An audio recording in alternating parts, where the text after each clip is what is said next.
আসসালামু আলাইকুম। এখন যে আয়োজনটা দেখতে পাচ্ছেন, এটা আসলে কোনো অনুষ্ঠানও না, কোনো দাওয়াতও না।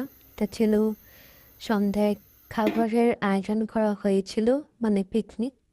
আম আলুঘাটি। এটা বগুড়ার সবথেকে পরিচিত এবং বিখ্যাত খাবার। তো ১ম এ আমরা সবাই বাচ্চা পোলাপান সাথে নিয়ে চাঁদা তুলি সবার বাসা থেকে এবং সাথে চাল, মসলা সবই তুলি। তো পিকনিকে আসলে কেউই বসেছিল না। ছোট বড় সবাই একসাথে কাজ করছে। আমার ভাইও সাহায্য করছে এবং ছোটরা খেলছে, দৌড়াদৌড়ি করছে। আম্মু আব্বু হচ্ছে যে রান্নার কাজে ছিলেন আর সাথে আন্টি মামিরা ওনারা হেল্প করছে।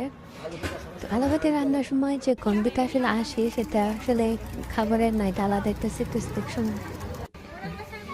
তো রান্নাটা শেষ হওয়ার পর রাতের দিকে সবাই আমরা বাহিরে বসেছিলাম, আগুন তাপাচ্ছিলাম এবং বাচ্চারা মাদুরের উপর বসেছিল।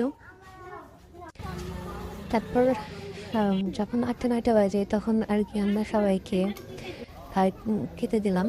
তো আগে হচ্ছে অতিথিদের, আম, তারপর হচ্ছে আশেপাশে আত্মীয় স্বজন, তারপর আমাদের ঘরের মানুষগুলো একসাথে বসে খেলাম।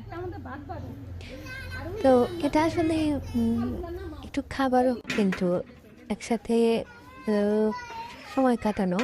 এটা হয়তো কয়েক বছর পরে এই সন্ধ্যাটুকু মনে পড়বে, কিন্তু তখন মনে হবে এই সন্ধ্যাটা খুব সাধারণ ছিল, কিন্তু দিনটা অনেক অসাধারণ ছিল।